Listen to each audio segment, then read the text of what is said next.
Hey guys, it's been a very long time. I haven't made a video since 2023. In 2024, I've been catching up with life. But here we are, 2025. Game plans. I am wanting to show you guys all the builds I'm doing for this year, from the summer to the fall. And I hope you guys like the content for the rest of the year. But anyways, you guys are probably wondering, what's this piece of junk that I'm sitting on? This car is a 1971 Mazda 1800. They were economy vehicles, and there wasn't that many made. And I pulled it out of a bush in the summer of 2024 because I thought it was cool. I was like, it's pretty good. It's pretty good. So it's been sitting for a while here at home, and I'm gonna do a whole walk around here, kind of give you guys the history and what kind of model it is and the game plans for this car. Here's the Mazda 1800. And you guys notice, if you guys notice here, this thing's a wagon. Now the wagons, there was only 1,582 ever made for this specific year of 1971. And in 1973, they didn't make any, but they did make some in, I think it was 1970, a lot in 69. Unfortunately, we tried to pull this out. We had no choice but to yank it from here because it was deep into snow and whatever. In my opinion, I don't really care because I just got it for the drivetrain and some other pieces. But other than that, this car has been abused. You could see that the windshield was smashed. The interior was damaged. There's rust holes everywhere. But fortunately, the glass is intact for this car, surprisingly. And I'll pop the hood here. This is the VB 1.8, or technically the 1.9. I don't know how much horsepower this engine makes. I should look up the specs, but right now I don't really give a shit how much horsepower it makes, and I'll show you the reason why I am pulling this engine out. Well, I should clarify. I am pulling this engine out, and I'm putting this into a different car. I'm going to clarify as to why I'm doing all this work for this engine. And here we are, another 1971 Mazda 1800. And if you guys notice, this one is a sedan, not a wagon. And I was looking up how much were made, and I think it was like 980 or 1,000 or 1,082. I'm not quite sure. I think the door, yeah, there we go. And you could see how well put together this car is, as in everything's intact. I had to pressure wash it. I had to clean it out. I picked this up as of last year, this Mazda. Now getting back to the reasoning of pulling this engine out. I found out through the previous owner that this vehicle in particular was pulled off the road in 1975. We don't know why, but obviously when we took off these wheels, and we noticed that the alternator is held on by a fucking rope for some unknown reason, this just sat out in their field for quite a while. We got this engine running within 4 hours when we got it that weekend. So we pulled in here, I cleaned up a lot of stuff, put some new plugs in, and we got the engine running. And when we were getting this car inside of the garage, we noticed that the transmission was seized. Not seized, but the shifter wasn't shifting. I don't know if it's going to do it right now. Yeah, it's still stuck. And I do hope that this engine is not dry seized. And the reasoning of me pointing out that I hope it's not dry seized is because that white car that I picked up, I put 20 liters of diesel inside that engine. And the engine wouldn't turn over, and I played around with it for 3 months. That's without taking the head off or anything like that, right? So when I take out the tranny, well, not tranny, I'll take out the engine. Maybe I'll just leave the tranny with the car, but I am taking the tranny with me. Hopefully, this is still moving, still rotating. But other than that, it ran pretty good. So other than that, the plans are is to get that white Mazda 1800 running and driving. So we have to, number 1, swap the engine. Number 2, rebuild the carb. Number 3, reseal the engine. Number 4, clean out the fuel tank. Number 5, figure out a brake system because that slave failed in the other car. And number 6, I have to get the interior done. And you guys will probably find it funny later on. I'll probably just drive it around the hamlet without a chair, and I'll probably put a lawn chair in the car just to get it driving. But other than that, I'm going to start tearing this apart. And I hope you guys enjoy the video series of the Mazda 1800 build.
Got it off, and you guys are wondering what this is on the carburetor. Apparently you put ATF fluid in here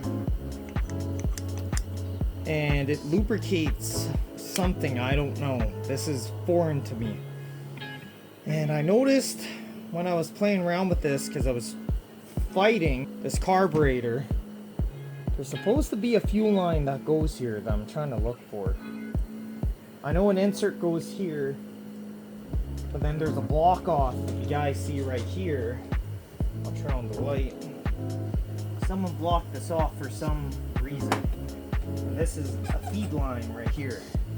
I couldn't figure out if it was like a return system or there's no way in hell it would be a return.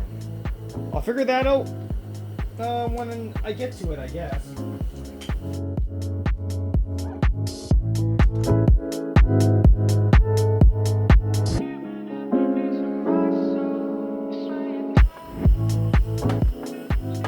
Well, this is kind of cool. If you guys see right here, this is some kind of heater control. I'm gonna see if I could get the camera off here so I could show you guys. This is a very old Tempo product, and Tempo was like a gas station, and this is from Winnipeg. Huh. Let's see if I get this around, get this out of here. Look at that. And of course, it's hooked up to the firewall, and it goes all the way to this port, which heats up the intake manifold. Some kind of like heater right here. And then it goes all the way to the water pump. This is kind of interesting. Really cool. And then I noticed when I was taking off that carb, there's some kind of spring for the throttle, so it could return the linkage. And then this is also cool. It's like some kind of plastic piece that goes on to the throttle. And I need to save this whole piece that goes right inside the vehicle for this throttle. And I bet this piece is really rare, so I have to be really careful when I take this apart.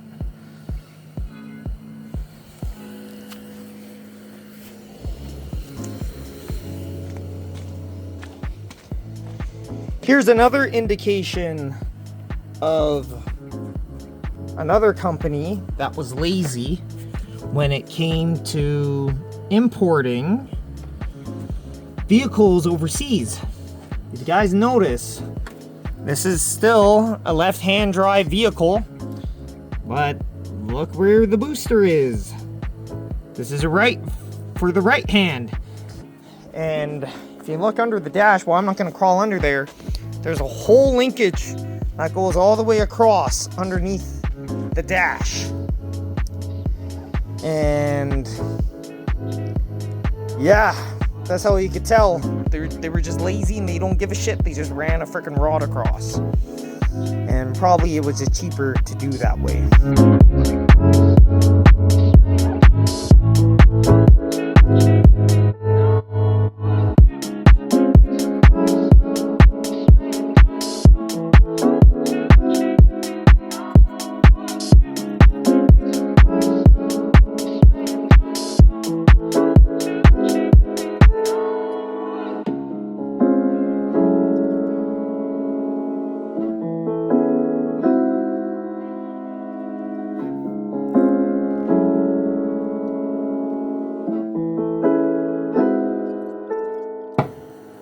I know these look sketch balls, but if it works, it works. Let's see if I could get there in a good position.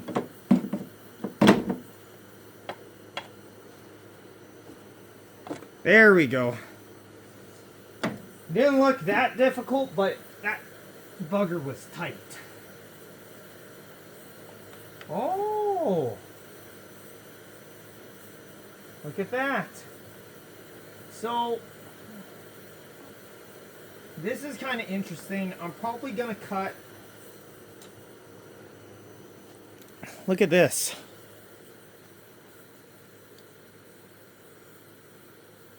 This part is probably really rare for these cars. And I guess that's one thing I should keep in mind. I'm probably going to cut this out from this chassis.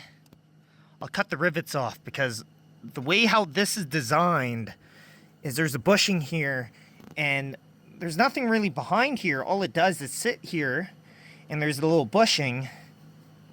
And I'll probably custom something for this linkage. And this probably has to be lubricated for the throttle to actuate, right? I was showing you guys the linkage. Now I guess I'm gonna keep on going and tearing stuff apart.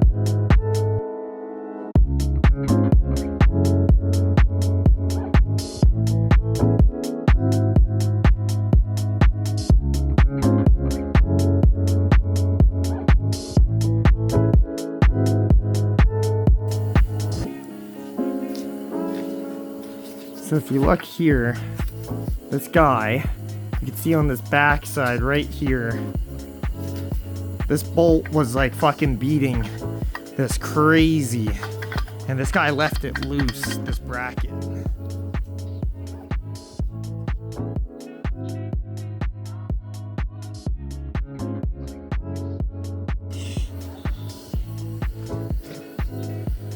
I'm just gonna start taking off the hood. That's gonna be the shittiest part of this whole thing. I wish I had a second person here, but I need to see if I can try to save this.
Voila. Look how much room there is. Well, I'm gonna keep this. Probably OEM stuff. Probably just gonna rip this out because I'll just need different screws. Oi! I'll try to see if I can save the hinges. The hinges are probably pretty rare. I'm gonna torch that later. I'm gonna take out this rad, but I gotta heat up all these too again.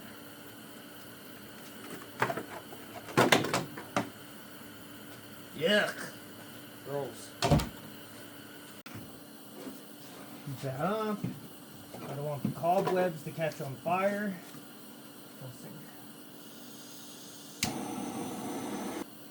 Okay. So that is rubber right behind it. I'm not going to torch it anymore. Didn't know that. I'm not going to melt that. I think all I'm going to do is I'm going to WD-40 the living fuck out of it.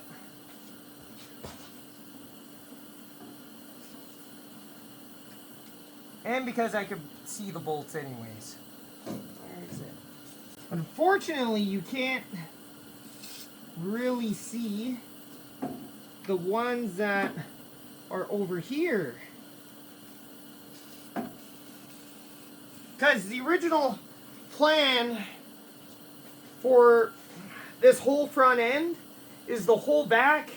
I can't save, unfortunately. I would like to cut this whole front end off and keep the whole front end, because that's the rarest part.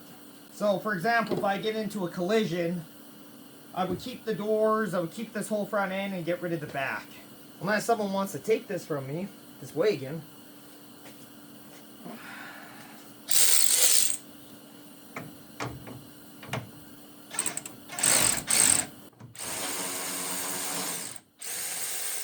Sweet.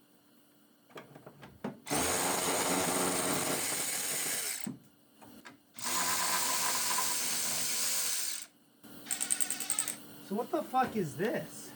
Oh, no way.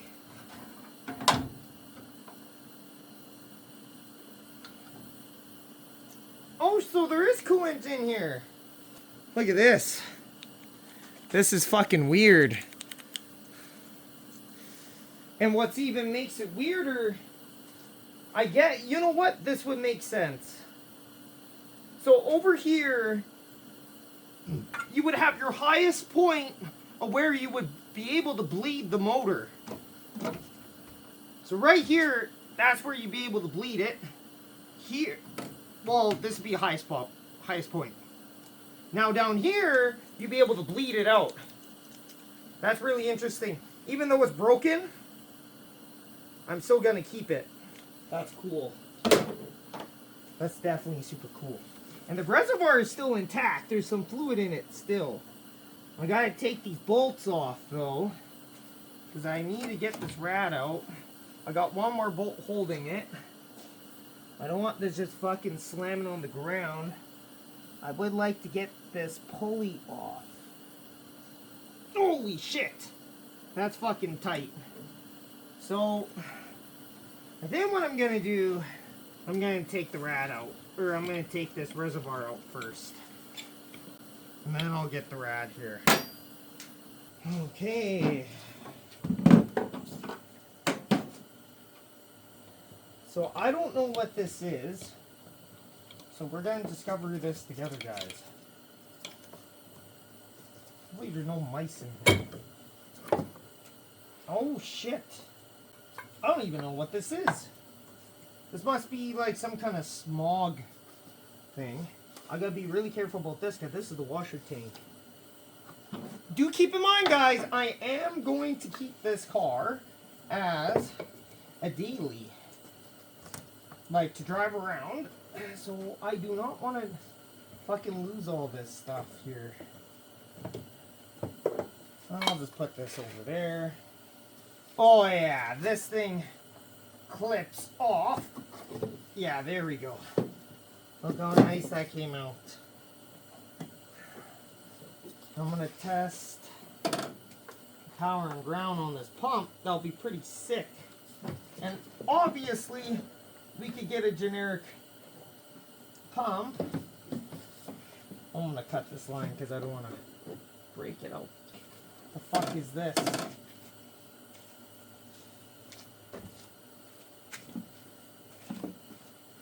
Just fucking rigs, guys. Ow. That was sharp.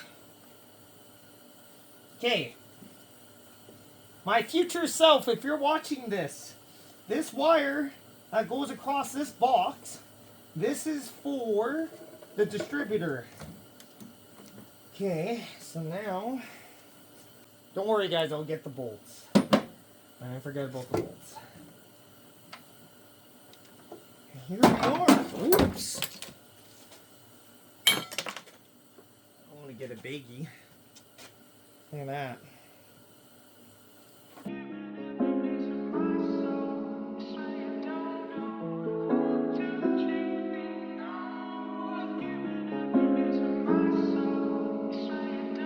There's some mucky yuckies.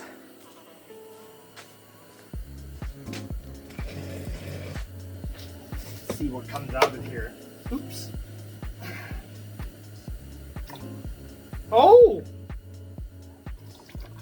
That's pretty clean. That is really clean. That's actually not bad. I think I'm going to soak this with spray 9 or something, this plastic container. I want to put the cap back on. No fluid's probably going to leak out of that.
That's not good. Somehow the oil pan got fucking kissed.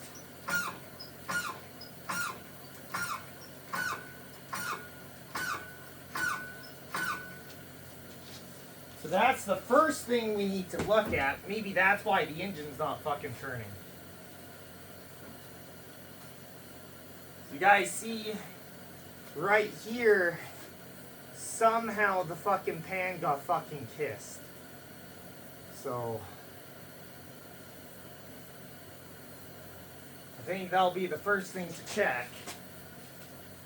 Yeah, the engine's locked. I wonder if it's because of the pan. Well, I hope the engine's fine.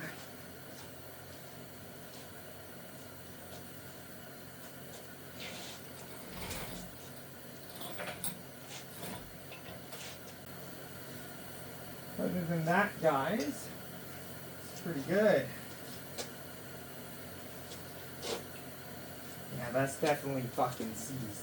So beforehand, guys, the engine did run. So I'm just wondering if this pan is just blocking it enough that it's the reason why it's not running. Because beforehand, the engine did run. Give you guys a close-up here. So I guess when my buddy was helping me haul this to the backyard as of last year, look how flat that is. So that might be interfering with the crank. Hopefully it didn't damage anything. Otherwise, oil leaks and whatever doesn't look too crazy. This is why I wanted to take the engine out and assess it. So I take the pan out. Hopefully it didn't damage the crank. That's what I'm worried about. Kind of go from there. I'm gonna get some. I'm gonna set up the engine stand. I won't have the bolts with me to do it. Oh shit! What's going on here? Did it crack the crank? Nope, it didn't crack the crank. Okay, guys. Well. Hope you like this episode here. There will be more to assess on this engine, unfortunately. So, yeah, that's all there is to it. But yeah, unfortunately, I have to do a teardown, see what's going on. Hopefully, it didn't damage the crank. I hope to God that it didn't. You can see it right over here. That could be valve cover leaking. But because there's no coolant or whatever, I suspect the head gasket went. Hopefully the head's not cracked or the block's not cracked. And this is the mount that was preventing me from getting this engine out. So tomorrow, I'm going to get some bolts and stuff and get this on an engine stand. So I'll get the engine stand ready tonight. Hope you guys like this episode on this Mazda 1800. And stay tuned. See you later, guys.